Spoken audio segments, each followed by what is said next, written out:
The God we know, the God of the Western world, the God of Judaism, Christianity, and Islam, has a history.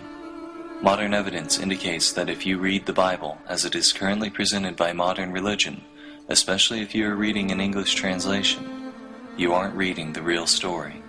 What you are reading is an edited version of that history, with additions and modifications that present that story in a different way than the evidence indicates it actually happened. According to the Bible, this God has always existed, and this God predated not only human beings, but the universe itself. According to the evidence, this God began evolving from human ideas originating from 14,000 years ago, and didn't become the one God of monotheism until 2,600 years ago, in 600 BCE.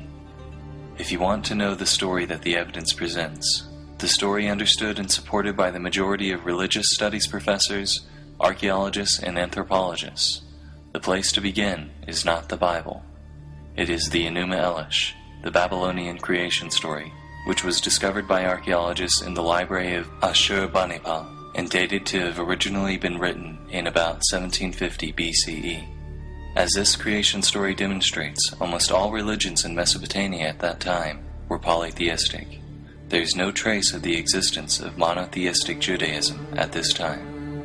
In the Enuma Elish, Marduk, champion of the Babylonian gods, defeats chaos in the form of the dragon Tiamat, and then together, the Babylonian gods form the world. In the Babylonian story, the primordial world is described as formless and void. Also in the Babylonian story, light, the firmament, dry land, the sun and moon, and mankind are created in order. These details are important because, as we will see, 1,150 years later, when the Israelites are exiled to Babylon, these details become edited into both the book of Isaiah and the story of Genesis as its first chapter, the first chapter of the entire Hebrew Torah and Christian Bible.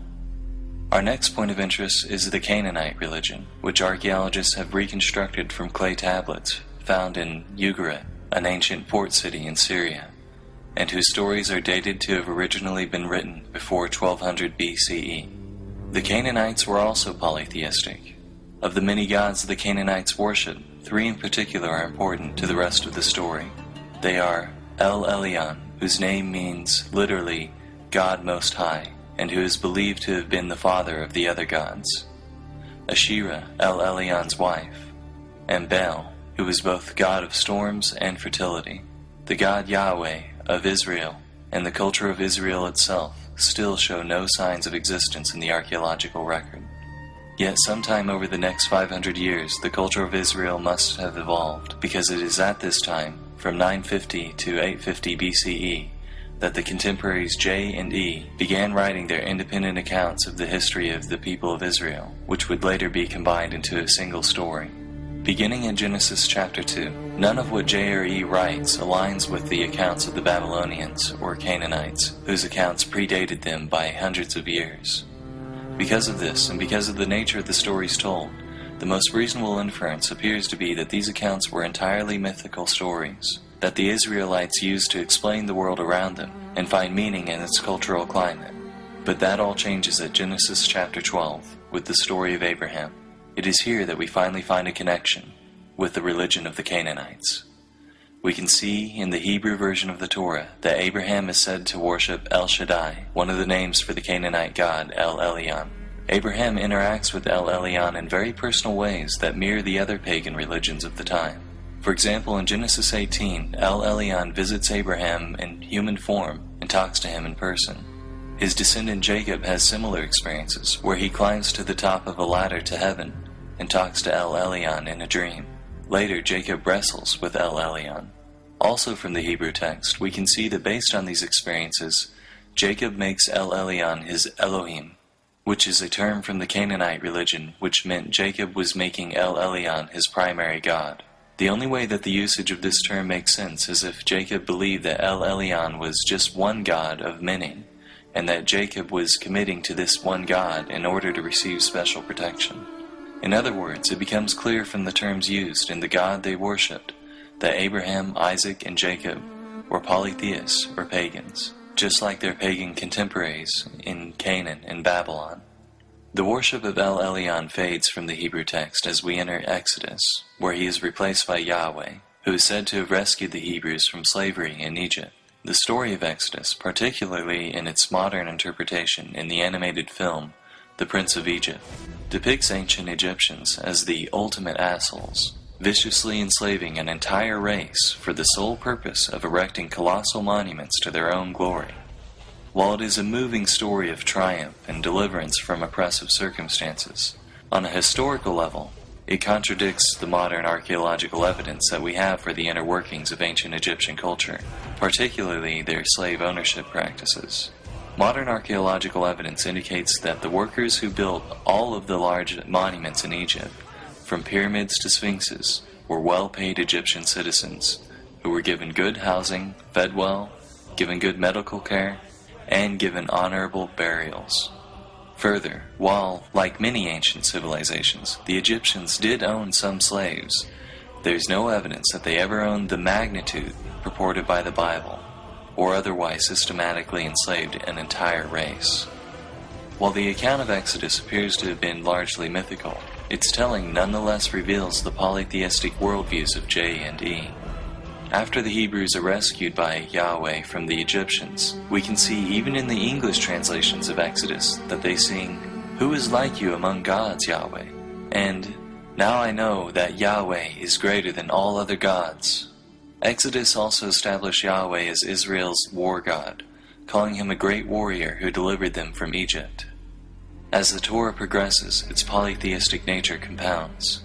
After arriving in the Promised Land, no longer in need of help in war, but rather desiring to prosper in peace, the Israelites begin to worship once again the Canaanite fertility gods Baal and Asherah.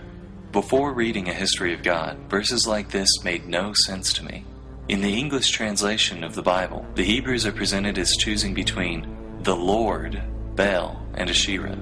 How could the Hebrews be such idiots?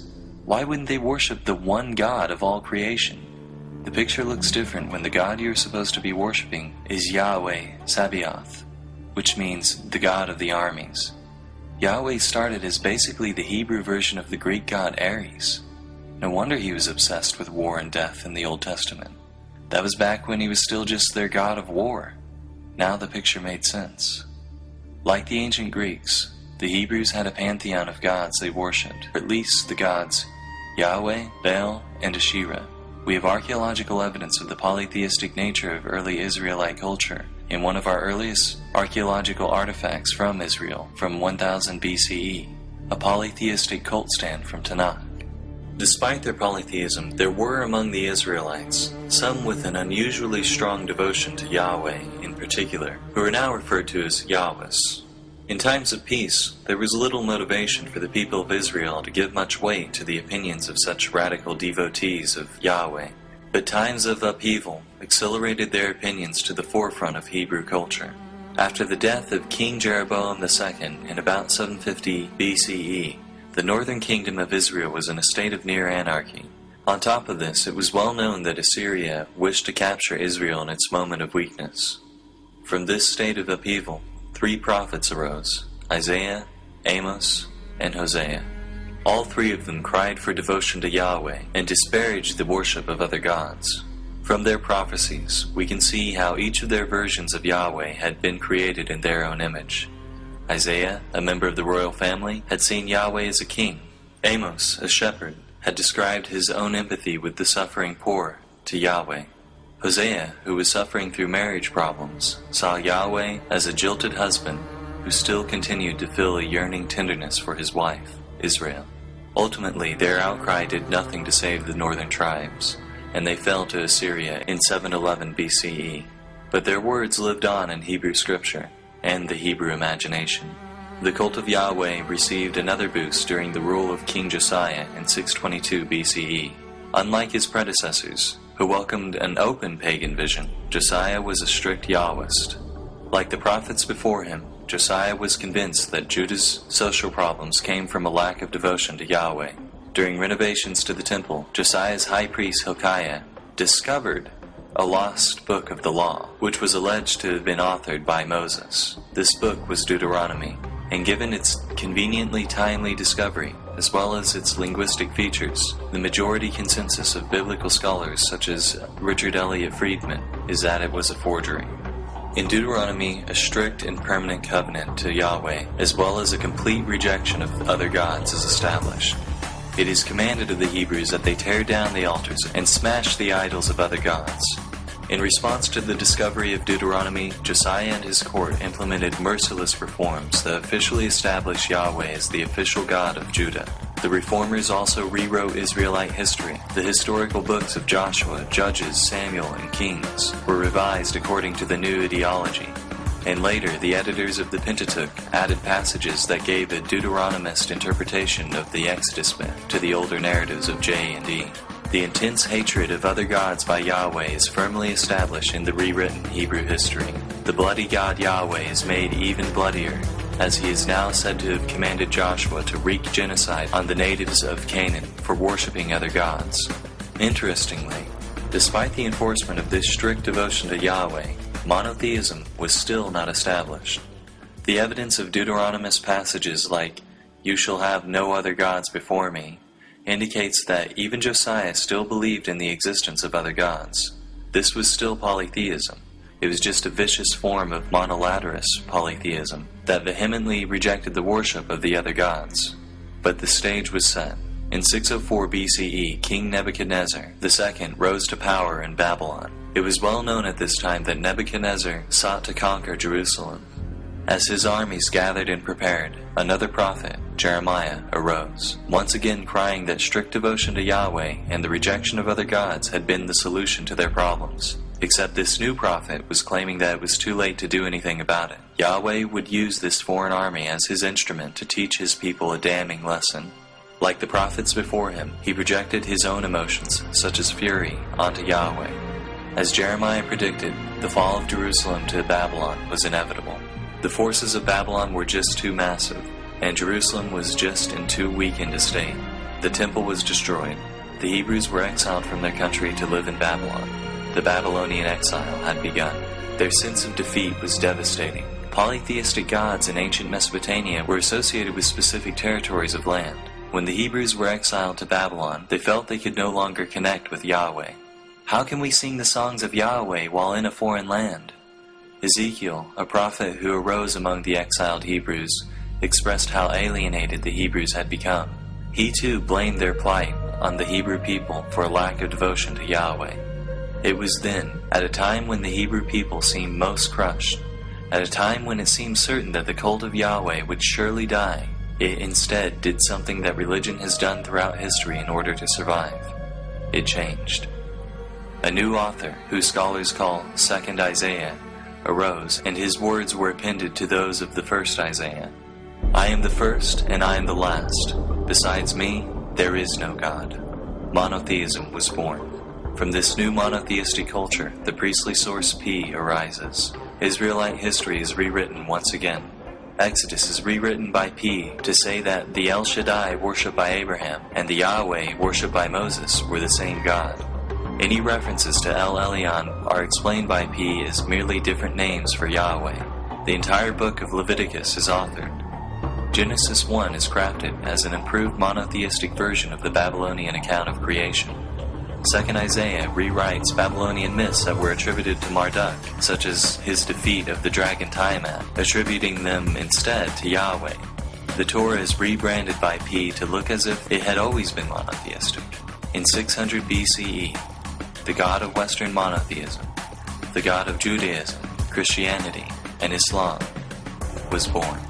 Once I knew this, my entire perception of the Bible changed once again. Verses that never made sense before made sense now. This was the death blow of monotheism for me. It was the revelation that I could pick up any one of the millions of Bibles in America, from hotel rooms to Christian gift shops, and see its pages dripping with polytheism. I could see, with my own eyes, human beings giving birth to the monotheistic God.